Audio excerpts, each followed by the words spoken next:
ശക്തമായ മഴയിലും കാറ്റിലും തിരുവനന്തപുരം ചാല യു.പി. സ്കൂളിന്റെ മതിൽ ഇടിഞ്ഞു വീണു. സ്മാർട്ട് റോഡ് നിർമ്മാണവുമായി ബന്ധപ്പെട്ട് ഓട നിർമ്മാണം നടക്കുന്നതിനിടെ കഴിഞ്ഞ ദിവസമാണ് മതിൽ ഇടിഞ്ഞു വീണത്. മതിലിന്റെ പുനർനിർമ്മാണ പ്രവൃത്തികൾ ആരംഭിച്ചിട്ടുണ്ട്. മന്ത്രി വി ശിവൻകുട്ടി സംഭവസ്ഥലം സന്ദർശിക്കും.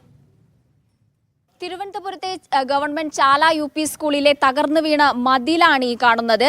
ഇന്നലെ വൈകുന്നേരത്തോടെ ഉണ്ടായ ശക്തമായ മഴയിലാണ് ഈ മതിൽ തകർന്നു വീണത്. സ്മാർട്ട് സിറ്റി റോഡിന്റെ നിർമ്മാണത്തിന്റെ ഭാഗമായിട്ട് ഓട പണിയുന്നതിന്റെ ഭാഗമായിട്ട് കൂടിയാണ് മതിലിന്റെ ഈ വീഴ്ചയെന്ന് നിഗമനത്തിലെത്തിയിട്ടുണ്ട്. ഈ മതിലിന്റെ പുനർനിർമ്മാണം നഗരസഭയുടെ നേതൃത്വത്തിൽ ഇവിടെ നടത്തി വരുന്നുണ്ട്. ഇന്ന് ഒരു 11 മണിയോടെ വിദ്യാഭ്യാസ മന്ത്രി വി ശിവൻകുട്ടി സ്ഥലം സന്ദർശിക്കുമെന്നാണ് നമുക്ക് കിട്ടുന്ന വിവരം.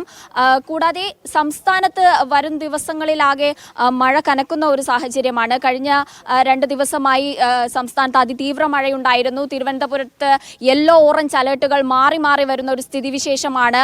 തിരുവനന്തപുരത്ത് പലയിടങ്ങളിലും ഒറ്റപ്പെട്ട ഇടങ്ങളിൽ മഴയുടെ അടിസ്ഥാനത്തിൽ നാശനഷ്ടങ്ങൾ രേഖപ്പെടുത്തിയിട്ടുണ്ട്. ഇന്നലെ വൈകുന്നേരത്തോടെയാണ് ശക്തമായ മഴയിലും കാറ്റിലും ഈ മതിൽ തകർന്നു വീണത്. ഈ തകർന്നു വീഴുന്ന സമയത്ത് ഇവിടെ പ്രവൃത്തി ദിവസമായിരുന്നില്ല. അതുകൊണ്ട് തന്നെ കുട്ടികളില്ലാത്തത് കൊണ്ട് തന്നെ ആളപായങ്ങളൊന്നും ഉണ്ടായില്ല.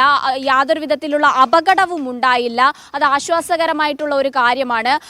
ആർക്കും തന്നെ ഈ ഒരു മതിലിടിഞ്ഞു വീണതിൽ യാതൊരുവിധ പരിക്കുമില്ല. പക്ഷേ നമുക്ക് ദൃശ്യങ്ങളിൽ കാണാം, ക്ലാസ് മുറിയോട് ചേർന്നിട്ടുള്ള ഒരു മതിലാണ്. പ്രവൃത്തി ദിവസമായിരുന്നെങ്കിൽ ഏത് തരത്തിലുള്ള അപകടമാണ് ഉണ്ടാവുക എന്നതിൽ നമ്മൾ ആശങ്കപ്പെടേണ്ട ഒരു കാര്യം തന്നെയാണ്. ഇത്തരത്തിൽ സംസ്ഥാനത്ത് മഴ കനക്കുന്ന ഒരു സാഹചര്യമാണ്. പലയിടങ്ങളിലും ഇത്തരത്തിലുള്ള അപകടങ്ങൾ ഉണ്ടാകുന്ന ഒരു സാഹചര്യം കൂടിയുണ്ട്. വരും ദിവസങ്ങളിലും സംസ്ഥാനത്ത് മഴ കനക്കുന്ന ഒരു സാഹചര്യമാണ്.